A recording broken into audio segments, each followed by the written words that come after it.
Assalamualaikum warahmatullahi wabarakatuh. Saya Muhammad Ilhamsyah dengan NIM 2892-1526 dari Prodi Manajemen DBD Plus akan memaparkan ujian akhir semester pengantar ekonomi mikro dengan dosen pengampu Pak Subadi SEMM.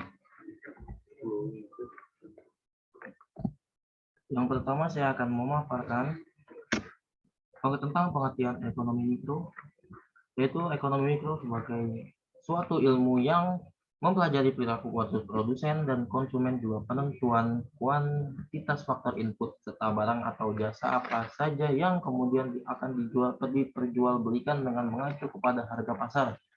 Beberapa aspek analisis dalam ekonomi mikro sendiri diantaranya model-model pasar, industri, analisis manfaat, teori permintaan, analisis biaya dan penawaran, elastisitas, teori produksi hingga teori harga. Selain itu, ekonomi mikro juga berperan dalam membuat kebijakan perusahaan mengenai pengelolaan sumber daya seperti pengelolaan harga. Adanya kebijakan dalam perusahaan juga dapat menjadikan perusahaan lebih strategis dan inovatif. Ekonomi mikro sangat berperan dalam memprediksi hingga merancang strategi suatu perusahaan ke depannya. Ekonomi mikro akan mempermudah suatu perusahaan dalam memahami perilaku, kemauan, dan kebutuhan konsumen. Perilaku produsen. Perilaku produsen adalah aktivitas mengatur jalannya produksi hingga hasil akhirnya adalah produk dengan kualitas terjamin yang dapat diterima oleh konsumen serta mendatangkan keuntungan. Produsen adalah sebuah istilah populer dalam sebuah ekonomi dan bisnis. Secara keilmuan, produsen adalah orang atau pihak yang memproduksi barang maupun jasa untuk dijual atau dipasarkan. Sebagai seorang produsen haruslah bertindak jujur dalam proses produksi dan mengutamakan kualitas barang yang diproduksi. Untuk itulah perilaku produsen harus didasari oleh nilai-nilai yang ingin menjadi dampak positif bagi orang lain dan bukan hanya menguntungkan profit belaka. Sedangkan produksi adalah setiap usaha manusia untuk menciptakan atau menambah guna suatu barang atau benda untuk memenuhi kebutuhan manusia. Jadinya produsen harus jujur bagaimanapun bentuknya. Produksi dapat diartikan sebagai tindakan mengombinasikan faktor-faktor produksi, tenaga kerja, modal, dan lain-lain oleh perusahaan untuk memproduksi hasil berupa barang dan jasa. Produksi dapat digolongkan dalam 5 bidang sebagai berikut. Yang pertama, bidang ekstraktif, artinya setiap usaha untuk mengambil hasil alam secara langsung, misal pertambangan, perikanan laut, dan berburu. Yang kedua, bidang agraris, artinya setiap usaha mengerjakan atau mengolah alam agar diproduksi hasil dari tumbuhan dan hewan, misal pertanian, perkebunan, peternakan, benar-benar dari alam. Yang ketiga, bidang industri, artinya setiap usaha mengolah dari bahan mentah sampai menjadi barang jadi. Misal perakitan, pentekstilan, dan kerajinan. Yang keempat, bidang perdagangan, artinya setiap usaha untuk membeli barang dan menjualnya kembali tanpa merubah bentuk, misal perdagangan regional, perdagangan nasional, dan internasional. Yang kelima, bidang jasa, artinya setiap usaha memberikan pelayanan kepada masyarakat dengan tujuan memperoleh keuntungan, misal perbankan, asuransi, dan hukum. Ini step by step dari bidang ekstraktif, bidang agraris, bidang industri, bidang perdagangan. Keempat tersebut, dan dari 1 sampai 5 bisa saya simpulkan itu bisa dari sistem retail. Itu misalnya atau akamat, dia bisa dari bidang ekstraktif pun bisa langsung menuju ke bidang jasa. Begitu. Jadi kelima itu bisa dirangkum dalam bidang retail. Masuk Pak, kalau masuk.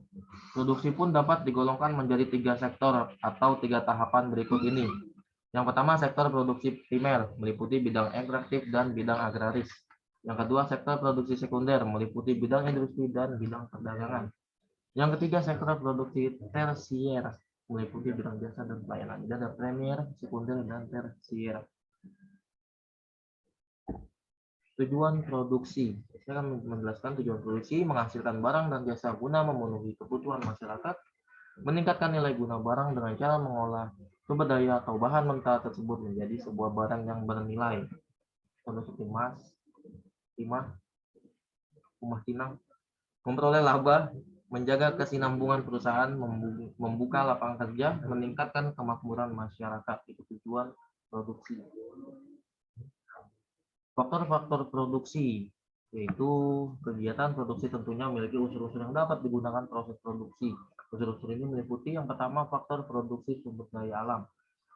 Sumber daya alam adalah segala sesuatu yang disediakan oleh alam dan dapat dimanfaatkan manusia untuk memenuhi kebutuhannya, contoh tanah, tumbuhan, air, dan lain-lain.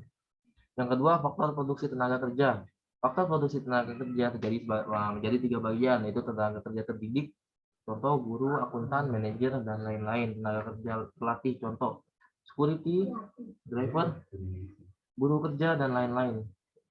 Tenaga kerja tidak terdidik dan tidak terlatih, contoh office boy, Wan Anang. Fungsi produksi adalah suatu fungsi atau persamaan yang menunjukkan hubungan fisik atau teknis antara jumlah faktor produksi atau input yang dipergunakan dengan jumlah produk yang dihasilkan atau output persatuan waktu. Tanpa memperhatikan harga-harga, baik harga faktor-faktor produksi maupun harga produk.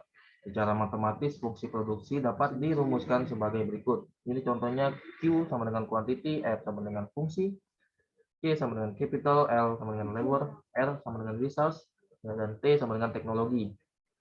Keterangan quantity adalah jumlah barang yang dihasilkan. F-nya adalah fungsi, fungsional, simbol fungsi barang tersebut apa? Capital, modal atau sarana yang digunakan, labor, tenaga kerjanya. Jadi setiap memproduksi sesuatu pasti dibutuhkan tenaga kerjanya. Resource, sumber daya alamnya itu harus terpenuhi, dan kalau harus bisa terus menerus, tanpa harus merusak alam tersebut. Ini teknologi dan kewirausahaannya. Kurva fungsi produksi.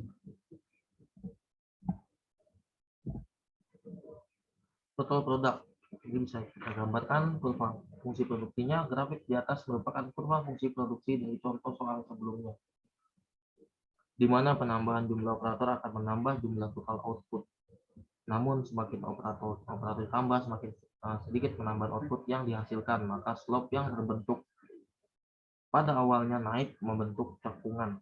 Namun pada titik tertentu naik dan membuat slope yang lebih landai. Produk total atau total produk dapat diartikan sebagai keseluruhan output yang dihasilkan dari hasil penggunaan sejumlah.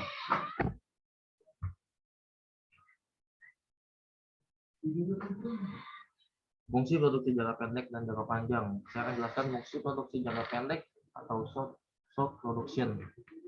Fixed output plus variable input. Fungsi produksi jangka pendek yaitu perubahan pada output produksi terhadap peningkatan salah satu variable input. Perubahan input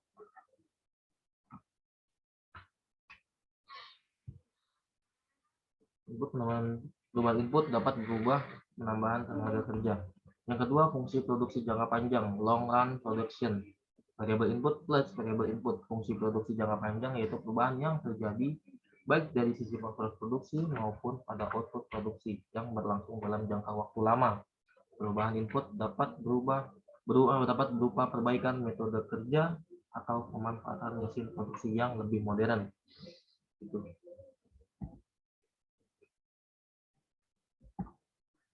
Isoquant adalah kurva produksi yang sama yang memberikan gambaran gabungan faktor input produksi atau sumber daya tenaga kerja dan sumber daya modal yang akan menghasilkan suatu tingkat biaya produksi tertentu. Isokos adalah kurva yang memberikan gambar garis biaya yang sama. Garis tersebut menunjukkan gabungan faktor biaya produksi yang bisa diperoleh dengan menggunakan biaya tertentu. Isokos juga bisa disebut garis anggaran belanja yang membatasi perusahaan untuk mengeluarkan biaya berlebihan dalam produksi, diatur dalam sistem akuntan. Kesimpulannya adalah produksi merupakan kegiatan untuk menciptakan atau menambah guna suatu barang atau benda untuk memenuhi kebutuhan manusia. Produsen dalam ekonomi diartikan sebagai individu atau badan usaha yang menghasilkan barang atau jasa yang nantinya akan dijual atau dimanfaatkan. Perilaku produsen dapat kita artikan sebagai suatu yang dimaksimum mungkin dengan menggunakan beberapa input yang dimilikinya. Produksi dapat diartikan sebagai tindakan mengombinasikan faktor-faktor produksi, tenaga kerja, modal, dan lain-lain oleh perusahaan untuk memproduksi hasil berupa barang dan jasa-jasa. Adapun tujuan produksi, faktor-faktor produksi, hingga fungsi produksi sudah dijelaskan dalam makalah ini. Sekian dari saya, Muhammad Lamsyah. Mohon maaf apabila pemaparan saya sulit dimengerti ataupun banyak salah-salah kata. Wassalamualaikum warahmatullahi wabarakatuh.